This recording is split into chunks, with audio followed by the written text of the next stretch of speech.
Sir నమస్కారం sir. నమస్తే అండి. సార్ సింగర్ 'ప్రవస్తి' నిన్నంతా కూడా చూసాం. 'పాడుతా తీయగా' షో పైన అందులో ఉన్న జడ్జెస్ పైన ఆరోపణలు చేయడం, ఆ వీడియోలన్నీ కూడా తెగ వైరల్ అయిపోవడం మనం చూసాం. అయితే ఇప్పుడు ఇది సడెన్‌గా ఒక పొలిటికల్ టర్న్ తీసుకోవడం చూస్తున్నాం సార్. వైసీపీ వాళ్ళు పెద్ద ఎత్తున ఈమె వీడియోలన్నీ కూడా వాళ్ళ సోషల్ మీడియాలో పెట్టేసి వాళ్ళు ప్రచారం చేస్తున్నారు. అసలు వైసీపీ ఎందుకు దీంట్లో ఎంటర్ అయిపోయింది? వైసీపీకి ఏం అడ్వాంటేజ్ ఈ వీడియో షేర్ చేయడం ద్వారా అని చెప్పేసి చర్చించుకుంటున్నారు సార్. మరి దీన్ని పొలిటికల్ టర్న్ చేయడం గల కారణం ఏంటి? మీరేం చెప్తారు సార్ దీనికి సంబంధించి? అంటే మీడియాకి సంబంధించి ఈటీవీ వారి కార్యక్రమం అది. హ్మ్. ఈటీవీ అనే దాని మీద ఒక తెలుగుదేశం బ్రాండ్ ఉంది. అది కూటమి ప్రభుత్వానికి మద్దతుగా గతంలో వైసీపీకి వ్యతిరేకంగా వ్యవహరించింది. అంటే మీడియా 2 శిబిరాలుగా చీలిపోయిన సందర్భం మనం ఆంధ్రప్రదేశ్ రాజకీయాల్లో చూడొచ్చు. ఓకే. కూటమికి అనుకూలమైనటువంటి మీడియాగా ఈనాడు, తర్వాత ఆంధ్రజ్యోతి, ఏబిఎన్ ఛానలు, ఆ తర్వాత టీవీ5 ఇవన్నీ కూడా ఒక సెగ్మెంట్లోకి వస్తాయి. వీటన్నిటినీ ఒక శిబిరంగా మార్చారు. ఆ విషయాన్ని ఆయన బహిరంగ సభల్లో మాట్లాడేవాడు కదా జగన్మోహన్ రెడ్డి గారు. మేము చేసే పని ఈనాడు వారికి కనిపించదు, టీవీ5 వారికి కనిపించదు అని చెప్పేవాడు కదా ఆయన. సో అలా ఒక రైవలరీ మొదటి నుంచి ఉంది, కొత్తగా కాదు ఈరోజు. అంటే ఈనాడు, ఆంధ్రజ్యోతి పత్రికలకి నేను చేసే పని కనిపించదు అనేది వైఎస్ రాజశేఖర రెడ్డి కూడా మాట్లాడాడు అసెంబ్లీ వేదిక మీదే. అసెంబ్లీ వేదికగానే పచ్చ మీడియా అనేటువంటి ఒక పదాన్ని ఆయన ఖాయపరిచారు.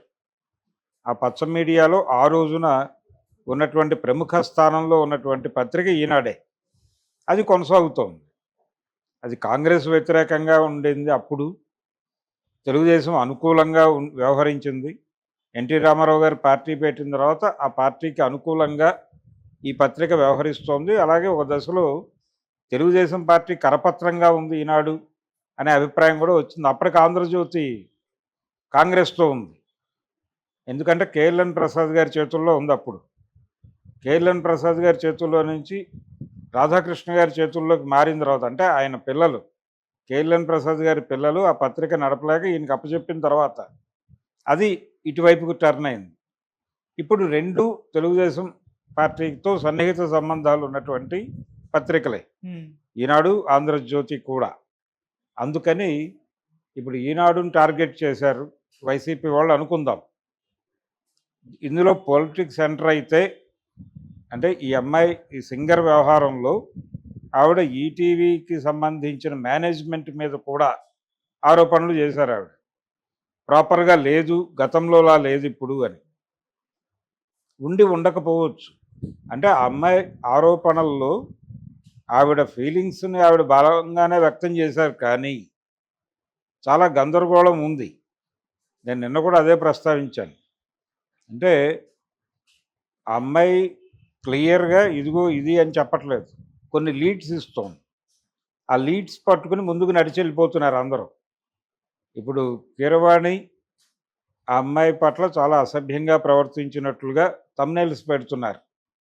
కానీ ఆ అమ్మాయి చెప్పినటువంటి మాటల్లోనే కీరవాణి గారు ఒక సందర్భంలో ఈ అమ్మాయిని పక్కన పెట్టేస్తున్న టైంలో ఈ జడ్జిమెంట్తో నాకు సంబంధం లేదు అని వెళ్ళిపోయాడు అనే మాట కూడా ఉంది.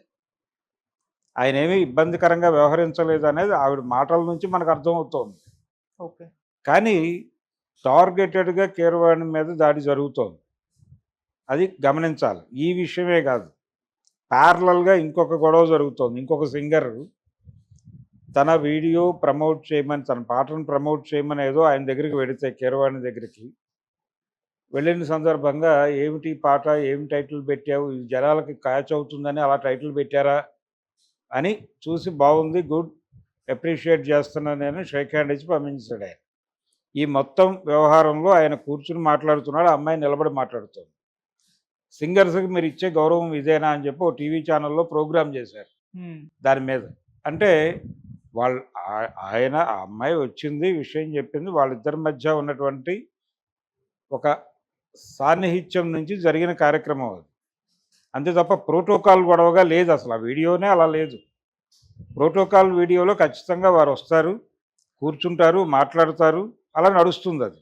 కానీ అది ప్రోటోకాల్ ప్రోగ్రాంలో అనిపించలేదు. ఏదో వాళ్ళ కుటుంబ కార్యక్రమంగా అనిపించింది. అక్కడ కూర్చోవటం అనేది ఇష్యూ కాదు, కానీ ఇష్యూగా మార్చి దాన్ని ఒక మీడియా, ఒక వార్తా కథనంగా వెలువరించడం చూసాం మనం. ఇటువంటి పరిస్థితి నడుస్తోంది ప్రపంచంలో. అందుకని దీని చుట్టూ చాలా విషయాలు అల్లుకుని ఉన్నాయి. ఇప్పుడు ఆ అమ్మాయి మాట్లాడిన మాటల్లో తను హ్యూమిలేట్ అయి ఉండొచ్చు. తన మదర్ని ఏకవచనంలో సంబోధించారు ఒక జడ్జి, సునీత గారు. అది తనని హర్ట్ చేసింది అని చెప్పింది ఆవిడ. నిజమే, బాధాకరమే, అలా వ్యవహరించి ఉండకూడదు. అలాగే ఎలిమినేట్ చేసే వాళ్ళని హక్కును చేర్చుకుని మీరు చాలా బాగా పెర్ఫామ్ చేశారు, అయినప్పటికీ ఇలా జరిగింది, ఇది మీ జీవితానికి తుది కాదు మొదలు కాదు, దీని గురించి ఏం బాధపడద్దు అని చెప్పి ఓదార్చేవాళ్ళు ఆ కల్చర్ ఉండేది. ఆ కల్చర్ లేదు అని ఫీల్ అయింది తను. నిజమే, అది కూడా ఆర్గ్యూ చేయదగినటువంటి పాయింటే. అలాగే ఈవిని ఎలిమినేట్ చేసినప్పుడు ఆవిడ ఫేస్లో ఏదో కొంచెం స్మైలింగ్ కనిపించింది అనేది ఒక ఆరోపణ. ఇవి పర్సనల్గా తనని హర్ట్ చేసిన అంశాలు. దీనికంటే కూడా ఇప్పుడు బయట ప్రచారం జరుగుతోంది ఏంటంటే అమ్మాయిని బాడీ షేమింగ్ చేశారు అనేది. బాడీ షేమింగ్ చేశారంటే అమ్మాయి కంప్లైంట్ చేయొచ్చు, లీగల్గానే రైట్ ఉంది. అలాగే తనని విడిగా ఎక్కడికో రమ్మన్నారు. అలాగే తన కాస్ట్యూమ్స్ జనం చూసే విధంగా కొంచెం ఎక్స్పోజ్గా ఉండేలాగా కాస్ట్యూమ్ డిజైనింగ్ ఉండాలని బలవంతం చేశారు. ఇవన్నీ కూడా మాట్లాడుతోంది అమ్మాయి. వీటిలో కొన్ని రాంగ్ లీడ్స్ ఇస్తున్నాయి ప్రపంచానికి. ఆ రాంగ్ లీడ్స్ ఇచ్చినప్పుడు ఆ జడ్జిల్లో కొంతమంది మీదకి వెళ్తోంది ఫోకస్. అందులో కీరవాణి, చంద్రబోస్ వీళ్ళిద్దరూ మేల్ అవటం వలన ఈ అమ్మాయి నుంచి ఏదైనా అడ్వాంటేజ్ పొందాలని ట్రై చేశారా అనే వైపుగా నడిపించే పద్ధతిలో కొన్ని కామెంట్స్ ఉన్నాయి. ఇక్కడ క్లారిటీ కావాలి. ఇక్కడ నిజంగానే వాళ్ళు అలా బిహేవ్ చేశారా? ఈ అమ్మాయి ఇచ్చిన లీడ్ పట్టుకుని ఒక అడుగు ముందుకేసి తమ్నైల్ పెట్టేసి వాళ్ళని వీధిలోకి లాగే ప్రయత్నం చేస్తున్నారు. ఇది తప్పు. రియాలిటీ షోస్లో ఈ దారుణాలు జరుగుతున్నాయనే అనుమానాలు చాలామందికి ఉన్నాయి. ఆ అనుమానాలు పటాపంచలు చేస్తూ అవును నిజమే వీళ్ళందరూ ఇలా బిహేవ్ చేస్తారని చెప్పండి ఓపెన్గా. వేరే వాళ్ళకి అవకాశం కల్పించద్దు. మీరే ఆ ఛాన్స్ తీసుకొని మాట్లాడండి, ఆరోపణలు చేయండి. నిజమైతే చేస్తే ప్రపంచం గుర్తిస్తుంది, ప్రపంచమే వాళ్ళ తాట తీస్తుంది.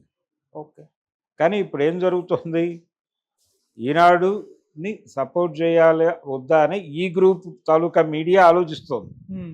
వీళ్ళు కూడా సపోర్ట్ చేస్తున్నట్టు కనబట్ల.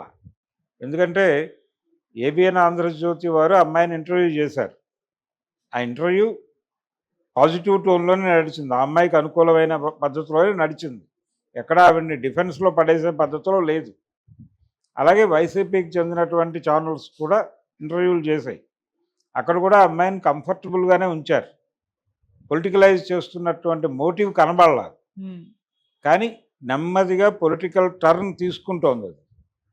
ఈ పొలిటికల్ టర్న్ తీసుకోవడానికి కీరవాణిని టార్గెట్ చేయడానికి ఏదైనా ఇంటర్లింక్ ఉందా అనేది చూడాలి.